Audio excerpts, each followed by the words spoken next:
Good evening and thank you for joining us for KREM 2 News at 5. I'm Mark Hanrahan. It's good to have you here. I'm Whitney Ward. We begin tonight as WSU is making history. The Board of Regents appointed the first female president last night. Dr. Betsy Cantwell is currently the president at Utah State University. But KREM 2 Shannon Mowdy caught up with her in Pullman to hear her plans for the university.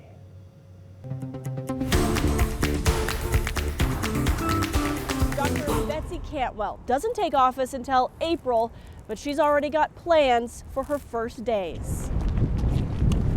Washington State University may be bracing itself against winter's chill now, but spring brings winds of change. Dr. Elizabeth Betsy Cantwell will come to WSU as its 12th president and first female leader in 135 years. I'm grateful that girls and young women can see that model. But I'm also, I guess I just don't really think of it through, I somehow that's an amazing thing. Instead, she's focused on a changing and uncertain future for education nationwide. Well, we have three things we've got to do right now. So we've got to communicate. Cantwell says the university needs to help students, staff, and faculty navigate unfamiliar territory, but stay true to its core mission. She also says higher education needs to be less reactionary and plan ahead for multiple scenarios. The chances that you've kind of considered it already are much, much higher if your whole community is involved in future casting. We need to do a lot more of that. It's a skill set she brings from her career in national security, where she worked with agencies like NASA, the Nuclear Security Administration, and Departments of Defense and Energy. In the national sphere that I've been in, we have had major budgetary changes with presidential administrations for a long time. You said that this job is a dream come true. It is. Why is that? I'm a huge aficionado of the land grant mission. That need for educated people who can work together across all kinds of disagreement areas,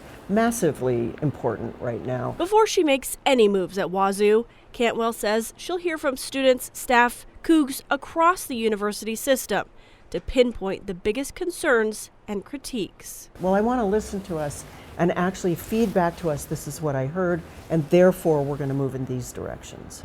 Kirk Schultz will stay on until the end of his contract in June and will serve alongside Cantwell as a senior advisor. Shannon Mowdy, KREM 2 News. All right, taking a look at weather now, and we are alerting you today to some very cold temperatures ahead. Let's bring in Chief Meteorologist Jeremy Good. Jeremy, when does the really cold weather settle in? I think it hits us by Monday night. All right. Until then, it's more of somewhat the same. Temperatures sit in the mid-20s right now. And believe it or not, our sunset, I haven't told you guys this yet. And you guys this too. Our sunset is 5 p.m. today. Officially 5 p.m. Welcome everybody. We did it. It was tough. We've all made it.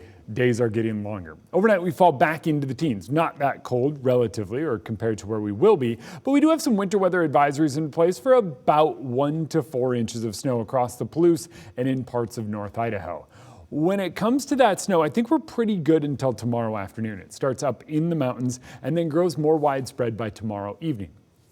5 o'clock, it's after sunset, barely now.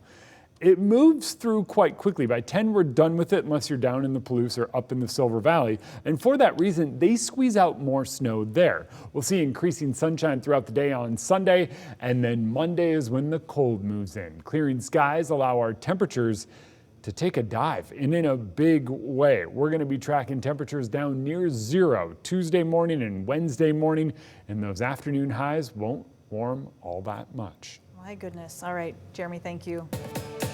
A Bonners Ferry couple has been charged in an alleged case of sex abuse with a minor. The Boundary County Sheriff's Office says Richard Cowell and the third and Catherine Cowell were charged with lewd conduct with a child under the age of 16.